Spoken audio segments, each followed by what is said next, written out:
ആളുകളൊക്കെ വല്ലാത്തൊരു ആശങ്കയിലാണ്. അപ്പൊ ഈ ഒരു വിഷയത്തിൽ ഒരു വ്യക്തത, എന്താണ് ഇങ്ങനെ സംഭവിക്കുന്നതെന്ന കാര്യത്തിൽ ഒരു വ്യക്തത വരണം എന്നുള്ളതല്ലേ നിങ്ങളുടെ ആവശ്യം? ഈ ഒരു കാര്യത്തിൽ 2 ദിവസമായിട്ടാണ് ഇവിടെ ഈ പ്രദേശവാസികൾക്ക് ഇങ്ങനെ ഒരു അനുഭവം ഉണ്ടായിട്ടുള്ളത്.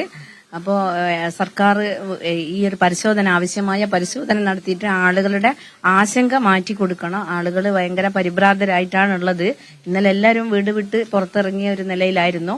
അപ്പോൾ അവർക്ക് ഇന്ന് ജിയോളജിക്കൽ ഡിപ്പാർട്ട്മെന്റ് വന്ന് ആവശ്യമായ പരിശോധന നടത്തി ഇതിനൊരു പ്രതിവിധി ഉണ്ടാകുമെന്ന് ആളുകൾക്ക് നമ്മൾ ഉറപ്പ് കൊടുത്തിട്ടാണ് ഇപ്പോൾ ഇവിടെ നിൽക്കുന്നത്. വിഷയത്തിൽ കലക്ടർ ഒരു ഇടപെടാമെന്നുള്ള ഒരു ഉറപ്പ് നൽകിയിട്ടുണ്ടല്ലേ?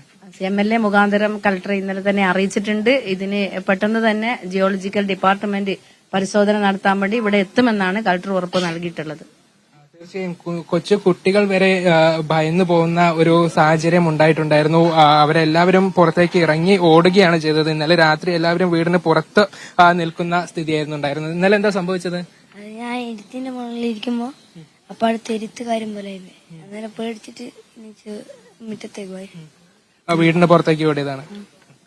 അതാണ്, കുട്ടികൾക്കൊക്കെ വലിയൊരു ഭയമുണ്ട്. അപ്പോൾ ഈ വിഷയത്തിൽ അധികൃതരുടെ ഭാഗത്തു നിന്നും ഒരു വ്യക്തത വരണം. എന്തുകൊണ്ടാണ് ഇങ്ങനെ സംഭവിച്ചത് എന്ന കാര്യത്തിൽ ഒരു വ്യക്തത അധികൃതരുടെ ഭാഗത്തു നിന്ന് നൽകണം എന്നുള്ളതാണ് ഇവരുടെ ആവശ്യം. 2 തവണയാണ് ഈ ഒരു കായക്കൊടി മേഖലയിൽ ഈ ഒരു ഭൂചലനം അനുഭവപ്പെട്ടത്. അപ്പോൾ ഏതെങ്കിലും തരത്തിലുള്ള ഒരു പ്രതിഭാസമാണോ എന്നുൾപ്പെടെയുള്ള കാര്യങ്ങളിൽ ഒരു വ്യക്തത ഇപ്പോഴും ഇല്ല. അപ്പോൾ ഈ കാര്യത്തിലെല്ലാം തന്നെ ഇന്നിപ്പോൾ ഏതാണ്ട് 10 മണിയോടുകൂടി അധികൃതർ ഇവിടെ എത്തി ഒരു പരിശോധന നടത്തുമെന്നുള്ളതാണ് നമ്മൾ മനസ്സിലാക്കുന്നത്. രാത്രി തന്നെ കലക്ടർ ഇക്കാര്യത്തിൽ ഒരു ഉറപ്പ് നൽകിയിട്ടുണ്ട്. ഏതായാലും ആ ഒരു വിശദീകരണം ലഭിക്കുന്നത് വരെ നാട്ടുകാരുടെ ഒരു ആശങ്ക തുടരുകയാണ്. ആളുകളൊക്കെ ഇപ്പോഴും വീടിന് പുറത്തുമൊക്കെയായി നിൽക്കുന്ന ഒരു സ്ഥിതിയാണുള്ളത്.